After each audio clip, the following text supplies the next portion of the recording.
Welcome, Ms. Daniels, to our Climate News meeting. Thank you so much for doing what you are doing today in El Paso, Texas. This walk through the desert, it will be certainly very interesting. So the floor is yours. Good morning. Hello. So really quick, I just want to tell you about the region I am in. Again, my name is Ms. Daniels. I'm a teacher in El Paso, Texas. My students are 7 years old. And so even at that young age, they're interested as well about the environment, not only that we live in, but the whole planet, okay? And so this region, today, the date is April 21st, 2020. According to my research, the experts predicted that this area that I live in, that hundreds of thousands of people live in, would be out of water by 2020. All right. And so because of severe drought that this region has had, you know, we are the desert, but that doesn't mean we don't have natural sources of water through aquifers and different types of basins in the desert, right? And so we had to do something. And so what this region did is built the world's largest desalination plant about 3 years ago to combat the problem we had of running out of water, right? And you might not think in the United States we're going to run out of water, just like in other areas of the world, but indeed it was going to happen. And so now at this moment, we're not in a drought cycle. And you know that just the desert, just like all regions on the planet, goes through cycles, natural cycles, right? The problem now is becoming warmer temperatures, cause less snow to fall up north of us, and so we get less runoff into our rivers and into our underground water sources. So thankfully we have the desalination plant, and so what the desalination plant is doing in simple terms is turning our sewage waste back into drinkable or potable water. And so as gross as that sounds, right? Mm-hmm. It's from toilet to tap.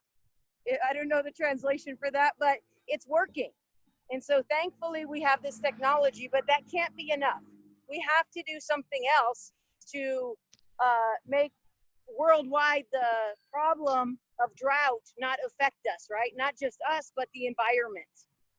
We have entire forests in the planet because of climate change, right?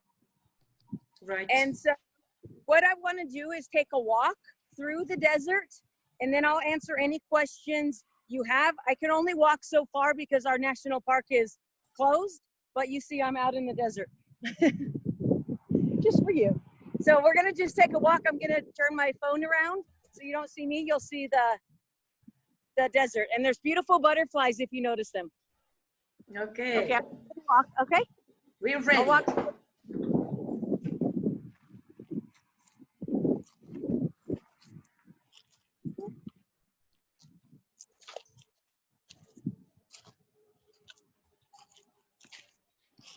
And we have these beautiful poppies right now. We only have these when there's the perfect amount of rainfall this season. So this is the desert, right? But we see beautiful flowers still. So the desert is too a beautiful place, just like everywhere.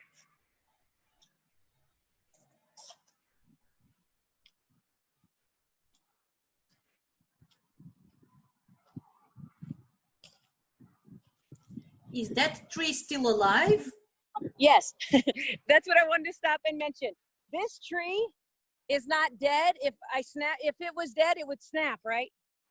But this is one of the adaptations of living things in the desert, is that they store water, and they're going to go into a season of like hibernation, I guess, like an animal would.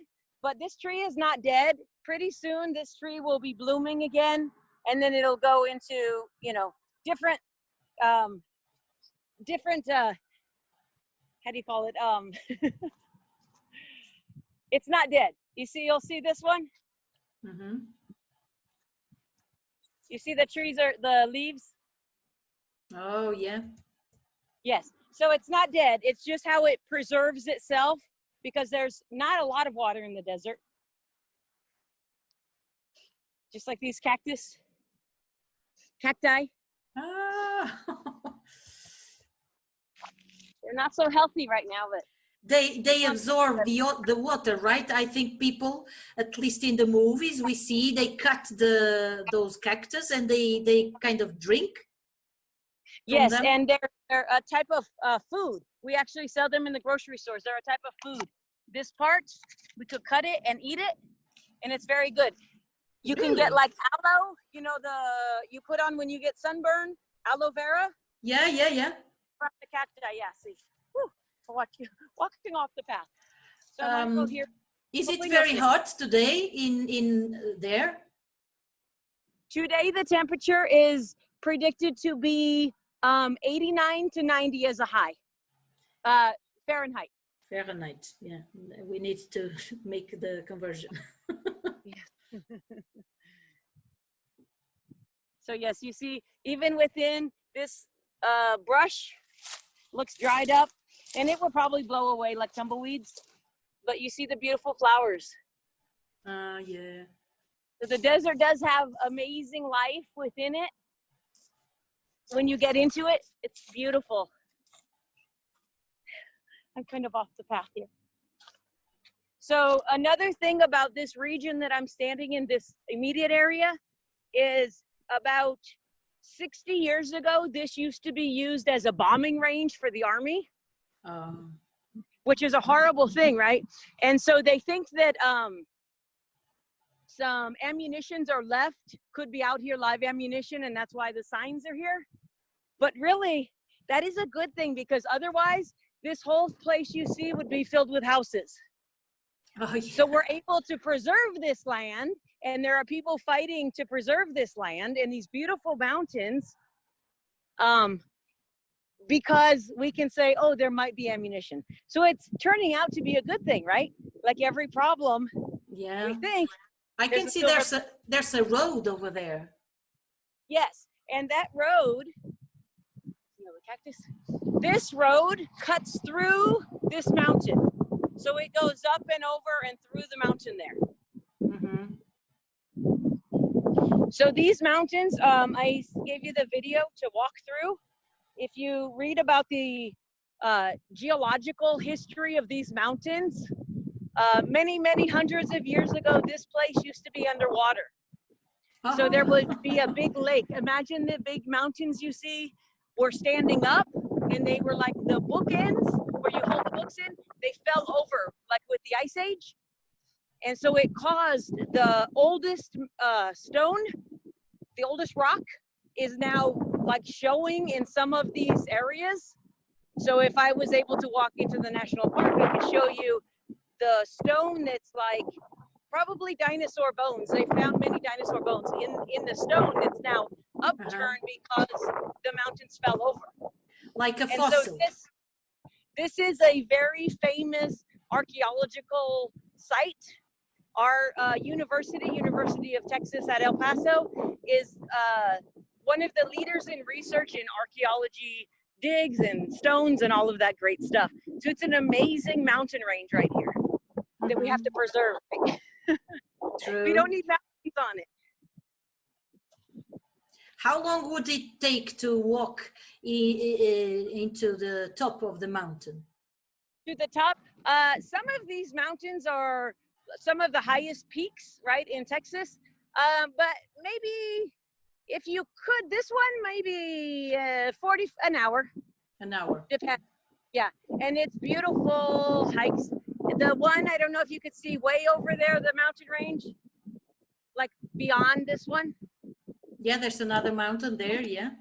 Yeah, that one is the Franklin Peak. That's very, very high. It's probably 12 miles from me, that mountain.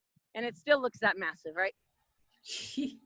So yeah, it's beautiful. And from there, we used to have a tramway. If you know a tramway, it's like at a ski lodge, you would get on there to go skiing, the tram. Mm-hmm. So we used to have a tram that would travel all the way to that peak. And then you can look out, and from there you could see into Mexico, into New Mexico, into of course, Texas. So you could see like the whole region from up on top of that mountain through a tramway. But it's closed now. But and why did it close? Because there wasn't a lot of people using it, and so they didn't get the revenue to maintain it, sadly. And so, yeah, here's some more beautiful poppies. They are yellow. Yeah, they're like yellow and gold. And so a few weeks ago, this entire side of the mountain is really the only way they bloom, or place in El Paso, they bloom like naturally they come. And this whole side of the mountain looked like red and gold, like kind of like fire on the mountain. It was so beautiful. But, you know, they don't last long. That's why one little poppy, we get excited. Okay. So, and you told me the other day there's another problem, because not only the drought we are seeing, everything is very dry. You can see, you told me you could see some garbage. yes. In fact, I took a walk about 20 minutes ago and made a challenge for my students to research drought along with you guys. And I had picked up some garbage. Yeah. So it's very sad. Yes. The plastic bottles. We have a problem with plastic bottles in our desert because the animals, to them, it's like a little shelter place, but they could go, you know, the lizards or the snakes would go into the plastic bottle perhaps and, you know, get stuck. Yeah. Do you have snakes, big snakes there? We have rattlesnakes. I don't know what kind of snake that is, but that's okay. You know what? There was just a snake right now, Manuela. Oh my really? He moved. He was black though, so he wasn't dangerous. Oh my gosh, how amazing! I wish I would have got him. He was black and yellow. Black. So I'm from the desert, so I know what snakes are bad to. You know, he was just a big like field snake. Oh, and how awesome! Black and yellow, they are not poisonous? Some snakes, the rattlesnakes are poisonous. So but you have to know what to look for, but they are not going to attack you. They're like any animal. They don't like humans. If they feel threatened, they will bite you. Oh, okay. Here's a different type of.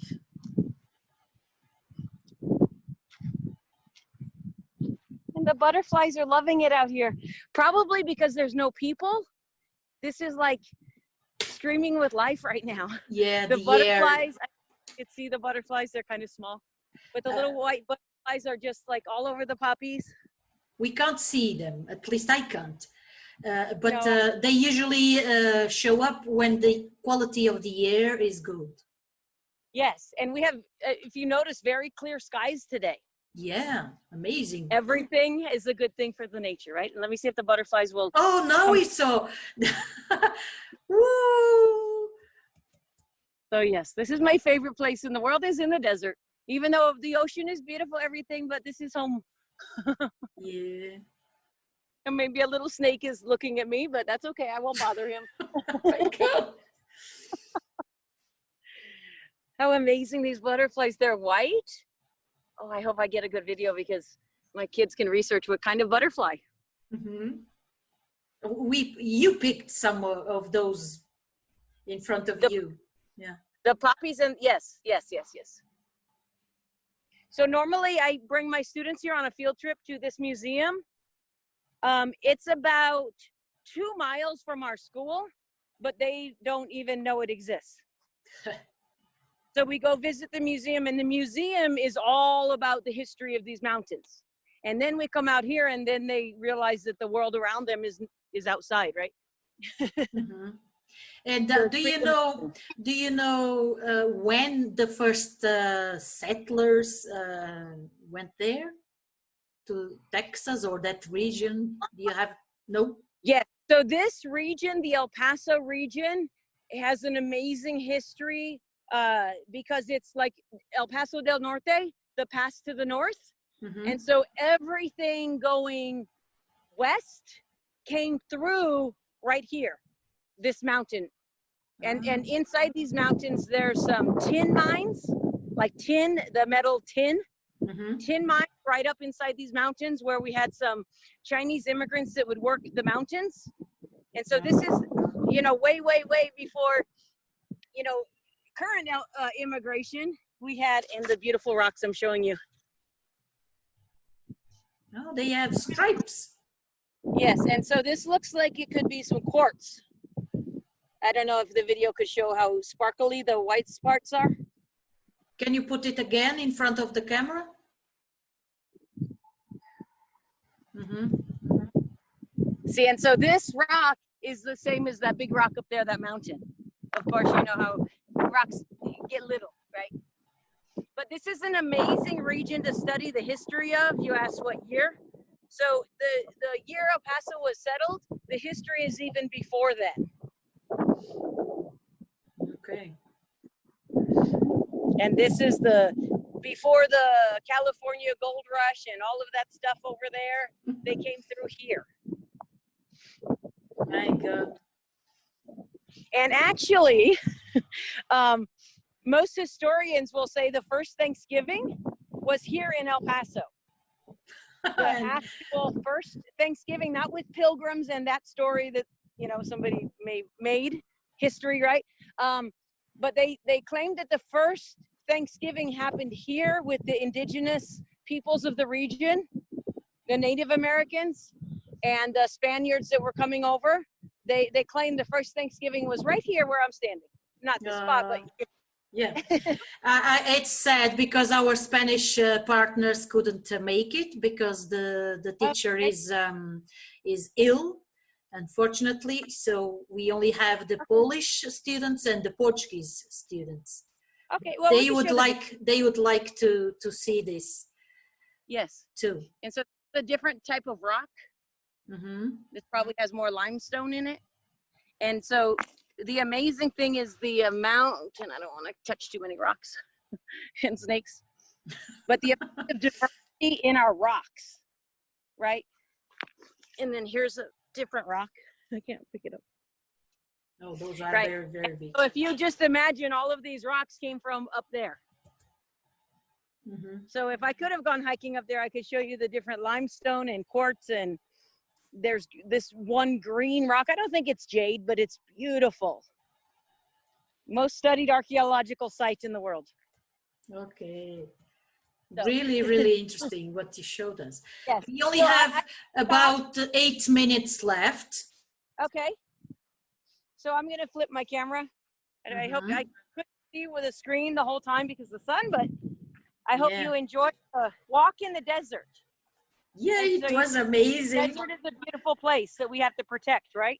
True, very true. So our reporters from the future will certainly like to ask you a few questions, maybe. Okay. So absolutely. Let me see if someone dares to ask this 21st century person something. Alunos, alguém tem uma pergunta para esta professora do século XXI? Nós que somos do século XXII?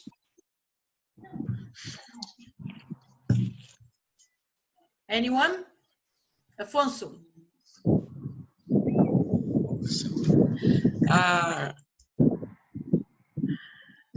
Come on. Diz lá, Afonso. Good afternoon. Afonso, rápido, que não temos tempo. Are you concerned about if the plants in that desert die?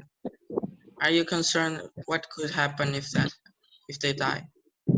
Absolutely. So if these desert plants die, they're very resilient, right? Because it's a desert and they're used to storing water for long periods of time. But if they don't get water to refill themselves, they can't, right? And so not only do the plants die, but just like in any region, so do the animals that are, you know, so most animals will eat the plants, you know, and then when the animals die, the whole ecosystem is affected because the food webs, one plant dies, that means an animal that eats that plant and an animal that eats that animal. So absolutely. That's why we have to protect it. It was, I forgot to say his name, it was Afonso from Portugal. Another question? Good question. Do my students have any questions? Think this is the only chance. Yeah, this is an amazing opportunity to have someone in Texas with us live. Any questions? Polish students, Portuguese students, anyone? Or the teacher? So I have a question for you guys. Go ahead. Question for all the students and educators is, how can we work together to realize right now the world is working together and we have this problem called a virus, but really we have bigger problems. So how can we as educators and students of the world, how can we make sure everybody cares? That's my question to the world. How can we ensure they care? So I know that's not an easy answer. I don't expect an answer, but that's my question. What are we going to do together? Oh, anyone wants to answer? How are we going to solve this mess we are in? How are we going to get people involved in solving the climate change problem? Any ideas? Anything you can share. I have an idea, teacher. Go ahead. I think when the world can be destroyed, the peoples are not cared about this problem. But when the world can be worse than now, I think people can be cared about this problem. So when the problem gets worse, people will understand how serious it is. Basically. Okay. Yeah. But maybe by then it's too late. So what could we do? Do we think I think, go ahead. what can everybody do? Yes. The question is what each of us can do to solve the problem or try to solve it. Yes. It's like, what comes to your mind? What comes to Manuela, your there mind? is a snake. Sorry to interrupt. Oh, a snake. Is that a snake? I don't want to get too close. Oh my God. Over there. Okay, I see. Nice. My God. Oh, don't go. Okay, this is a rattlesnake. I think. It's dangerous? Yes. Yes, it is. Oh. Rattlesnake and the hotnik. Oh, take care. Oh my God. Right now he's sunning himself, so he's stretched out. He can't jump, right? And if he was coiled up, I would leave. But he's not. I don't want to hurt him, but I want to scare him, so he moves. Hopefully he moves the other way, and then I'm out of the desert. Oh my God. Oh, he doesn't go anywhere. He might be sleeping. Oh my God. Doesn't move. Is the desert far away from your house? No, my house is about 10 minutes over that road. Mm-hmm. Yeah. Okay, so coming back to the It's snake, question. right? Sorry. Look, I'm gonna leave. I'm not Yeah, moving. yeah. Sure. I'm gonna get away from him. Yeah. Please do. My Oh, God. he looks. No, I think it might be a pregnant snake. It's really fat, the belly, or he just Oh. ate, so he doesn't want me. But yes, good time to get out of the desert. My I God. respect the animals. Okay, back to questions. Are you? I have a question. Are you wearing boots? No, Oh, okay. Yeah, but you I should. just see my eyes. Yeah, thank you so much. We only have less than 2 minutes left. Yeah, sorry to interrupt your questions, but it was a snake. Yeah, I imagine. Thank you so much for this. This is unbelievable. The power of these kind of communications, these connections, these world connections we can do. It's really, really unbelievable. So imagine, we are here together, people from Portugal, people from Poland, people, and one teacher from Texas. So unbelievable. So And we will guys, be sharing to the students, we will be sharing this project with the world because we really want to walk across the world. And maybe by walking across the world and recording and getting experts like yourself to report on things, then we can make a difference by letting people know the problem is now. We can't wait, right? Yeah. That's what that question you asked should, one of the answers should be. So we are all in this together. So we have to take action now. Everybody matters, you know. With this pandemic, we are staying home because it's important. Everyone is important. Not to spread the virus anymore. We can do the same regarding plastic pollution, regarding saving the water, regarding global warming, whatever, deforestation.